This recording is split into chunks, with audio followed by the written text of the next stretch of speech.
Soy el alumno Juan Álvarez de la carrera de Ingeniería Eléctrica de la Universidad Nacional del Este, Facultad Politécnica. En esta ocasión les estaré presentando este simulador de capacitores. Bien, como sabemos, el valor de la capacitancia del capacitor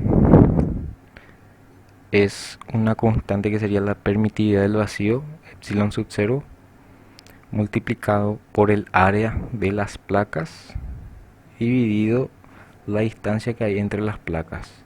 O sea que si yo disminuyo la distancia entre placas, el valor de la capacitancia aumenta. Así como también si yo aumento el área que hay entre las placas, también aumenta.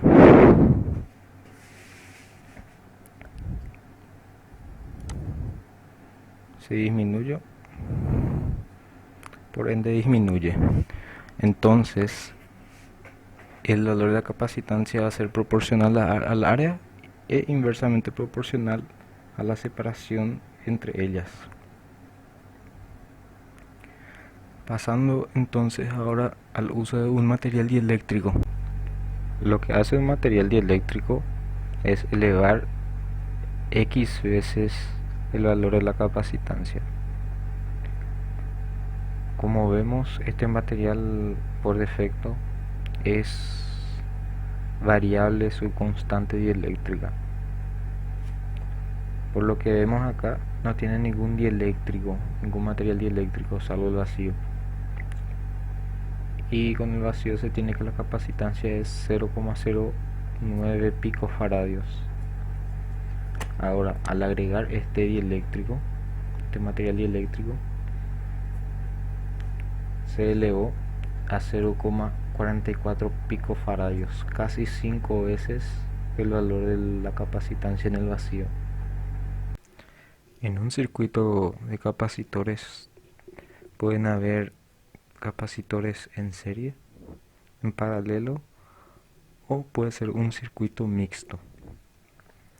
En este caso vamos a probar dos capacitores en serie. Voy a poner la capacitancia máxima para hacer el experimento. Activo los valores de la capacitancia máxima, la carga almacenada y la energía almacenada. Bien, la capacitancia total en los capacitores cuando están en serie sería tal cual se suman los resistores, los valores de las resistencias cuando están en paralelo. O sea que si yo quiero sacar la capacitancia total de un circuito en serie sería 1 sobre la capacitancia 1 más 1 sobre la capacitancia 2, todo eso a la menos 1. En este caso solamente hay dos capacitores, pero si hay tres capacitores se seguiría haciendo de la misma manera. Entonces tenemos que cuando dos capacitores tienen 0,3 picofaradios, entonces la capacitancia total es de 0,15 picofaradios. Y la carga que pasa por la capacitancia total es de 0,225 picocoulomb y la energía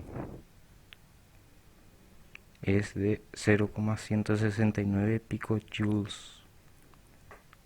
Bien, como sabemos que en los extremos tenemos 1,5 voltios,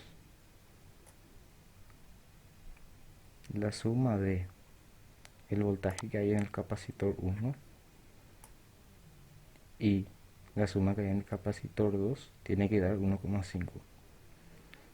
Acá vemos que en el capacitor 1 hay 0,75 voltios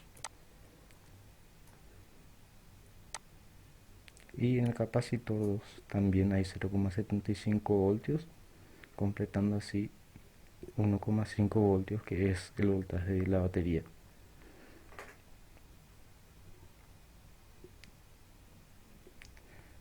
Para circuitos en paralelo, el voltaje es el mismo, ¿sí? Tanto para el capacitor 1 como para el capacitor 2. No así la carga. La carga se distribuye entre los dos. Si queremos saber la capacitancia total de capacitores en paralelo, la suma de la capacitancia de los tres capacitores en este caso sería tal cual como se realizaría la suma de la resistencia de un resistor en serie. O sea que entonces sería C1 más C2 más C3. Y así obtendríamos el valor de la capacitancia total en paralelo. Este es un circuito mixto en donde tenemos dos capacitores en serie y un capacitor en paralelo. Como sabemos que en paralelo los voltajes son iguales, entonces sabemos que el voltaje de C1 más el voltaje de C2 tiene que ser a 1,5 voltios, que es el voltaje que yo estoy suministrando. Y como el C3 está en paralelo con la suma de los dos capacitores y está en paralelo con la batería, entonces el valor del voltaje en la capacitancia 3 es 1,5 también. Entonces, midiendo el valor de voltaje en el capacitor 1, tenemos que nos da 0,75 voltios, y en el capacitor 2 nos da también 0,75 voltios, sumando así 1,5 voltios en total. Ahora, cambiando a un circuito en donde tenemos dos capacitores en paralelo y uno en serie, sabemos que en C2 y en C3 hay un mismo valor de voltaje, ya que están en paralelo. Y en la terminal positiva del C1, la terminal negativa de C2 y C3 tiene que haber 1,5.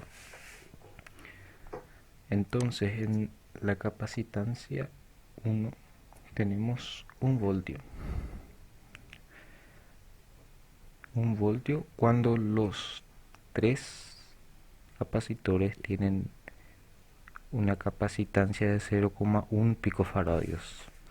Entonces, como en el capacitor 1 hay un voltio, entonces en el capacitor 2 y en el capacitor 3 tiene que haber 0,5 voltios. En este circuito podemos poner a interactuar la bombilla con el capacitor. La separación y el área de las placas podemos variar. En este caso, con estas dimensiones tenemos un valor de 0,09 picofaradios. Entonces, puse a tope el voltaje de la batería, que sería 1,5 voltios. Voy a poner a cargar el capacitor.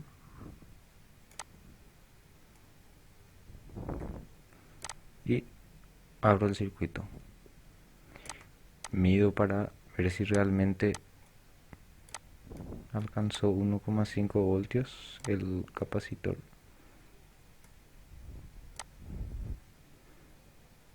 Y efectivamente tiene 1,5 voltios. Ahora bien, el capacitor almacena energía en forma de campo eléctrico. Entonces, como tenemos energía almacenada en nuestro capacitor, al poner en contacto con las terminales de la bombilla, la carga va a fluir a través de la bombilla. Entonces, vemos que encendió la bombilla por un periodo corto de tiempo, ya que la capacitancia es muy baja, pero aumentando o sea, la dimensión del área y disminuyendo la separación de las placas del capacitor, conseguimos aumentar el valor de la capacitancia a 1,77 picofaradios. Abrimos el circuito y ahora vemos que la bombilla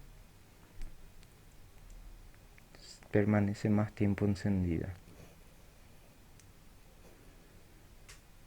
y el voltaje va disminuyendo con respecto al tiempo, como vemos acá. Y así se va descargando nuestro capacitor.